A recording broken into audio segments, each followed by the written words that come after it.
Now that we understand emotional intelligence and what it is, let's take a look at how we can use it to develop our own. Emotional intelligence also involves your perception of others. When you understand how they feel, you can manage your relationships more effectively. Goleman identified the 5 domains of EQ as follows: knowing one's emotions, which is fundamental to emotional intelligence. People who know their feelings are better pilots of their lives. Managing emotions. People who are effective in managing their emotions can cope better with life's adversities and can bounce back faster than those who are poor in managing their feelings. Motivating oneself. People without emotional intelligence lack self-restraint and would just do whatever their impulses suggest. In Goleman's words, they suffer a moral deficiency. Emotional self-control. Delaying gratification and stifling impulses underlies accomplishment of every sort. Recognizing emotion in others. Emotional self-awareness is the first step to empathic sensitivity. In other words, if we are in touch with our own feelings, then we can empathize with others and sense their needs. Handling relationships. The art of relating to others includes the skill of managing emotions in others. For example, the ability to calm distressing emotions in others can help resolve many conflicts. By developing our emotional intelligence, we can become more productive and successful at what we do, and help others to be more productive and successful too. It's not what you are that holds you back, it's what you think you're not. Dennis Waitley, an American motivational speaker, suggests the following areas of building emotional intelligence. Firstly, self-esteem, which is the positive or negative orientation toward oneself. An overall evaluation of one's worth or value. Self-esteem refers to your belief that you're worthy of respect from yourself and others. Then we get self-image, which is how you perceive yourself. Do you perceive yourself positively or negatively?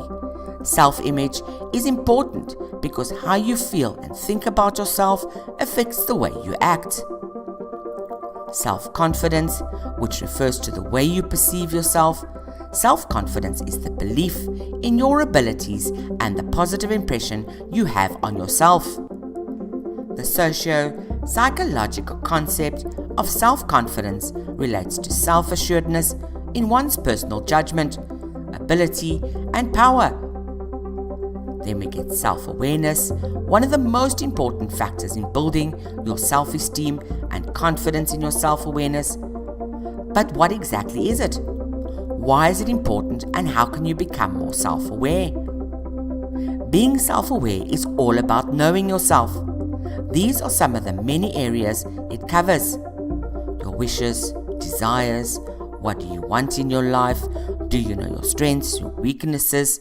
What motivates you and makes you happy? What do you want to change about yourself or about your life?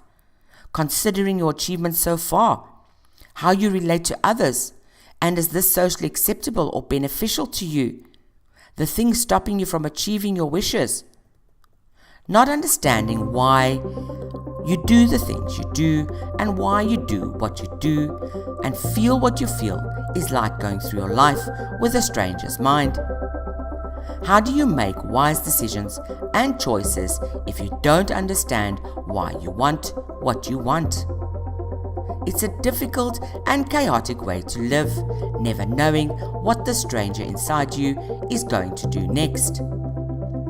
The Johari window, named after the first names of its inventor, Joseph Luft and Harry Ingham, is a simple and useful tool for illustrating and improving self-awareness and mutual understanding between individuals in a group.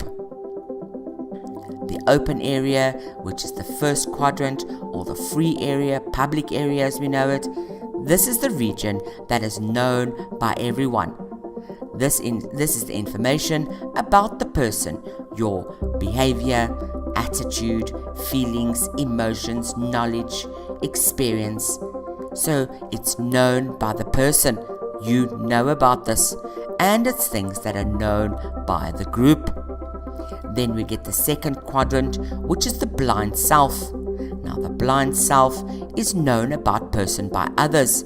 So this is what people know about you, but you don't know about yourself. Then we get quadrant 3, which is the hidden self. This is known to ourselves, but we keep it from everybody else, and therefore is unknown to others. This hidden or avoided self represents information, feelings that a person knows about him or herself, but which is not revealed to others or is kept hidden from others. It's natural for very personal and private information and feelings to remain hidden. The quadrant 4 is what's unknown to self, or the area of unknown activity. It's unknown to the person, which is yourself, and is also unknown to everybody else, so it's unknown in both areas. These unknown issues take a variety of forms. They can be feelings, behaviors, attitudes, capabilities, aptitudes, anything that we don't know about ourselves and that others don't know about us either. The Johari window also impacts the teams and leaders. It's important for a leader to realize that established team members will normally have larger open areas than new team members. New team members start with relatively small open areas because relatively little knowledge about them is known or shared to the team. Through feedback solicitation, the open area can be expanded vertically. Team members and managers can help an individual to reduce his or her blind area, in turn increasing the open area by giving sensitive feedback and encouraging disclosure. Pay attention to the language you use towards others and your self-talk. If you speak in absolutes like always, never, stop it right now. If your self-talk is generally negative, start giving yourself positive reinforcement. Phase out phrases like I have no choice, and I can't, and I never, and I always. You can replace them with I choose not to, or I don't like my choices, but I will do this, or I will do that. Give yourself a bit of positive affirmation. To evaluate your own level of emotional intelligence, your brains are highly variable, changing systems that shift in response to our experience. We have the power to guide our brain's ongoing development to cultivate happiness and compassion, or alternatively, stay stuck in our patterns of thinking and behavior. It's your choice. Responses to life and work situations. Most of us are not what we could be. We are less. We have great capacity, but most of it is dormant. Most is undeveloped. Improvement in thinking is like improvement in basketball, in ballet, or even in playing saxophone. Changing one's habits of thought and behavior is a long-range project, happening over years, not weeks or months, but once we're aware of this, we can actually start becoming more and more into a better habit. Techniques for improving an open emotional intelligence: self-talk. Our thoughts are so powerful we can become who we think we are. In other words, we become what we believe we will become.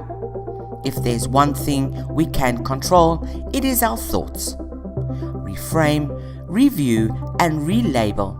We all seem to deal with suffering in our own unique way. Some people become very upset and then move on as if it never happened. Others withdraw, become more cautious, or even paralyzed by the events. And others seem to thrive on what we would call suffering, seeing each pain as a challenge for someone to fight.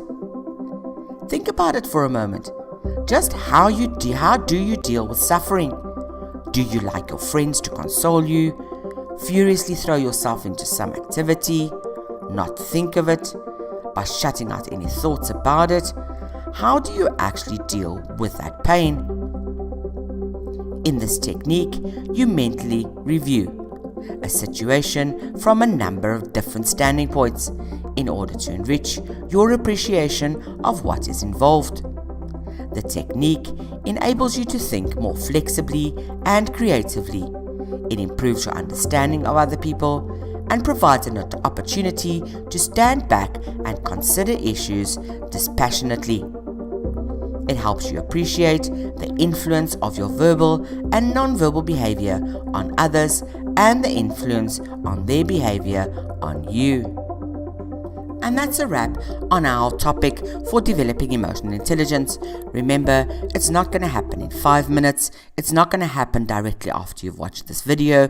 It's not going to happen in a year or 2 years or 2 months or 3 months. It's a continual growth pattern of continually shaping and working with each one of the dimensions to get to the end product. So it's a continual process in escalation.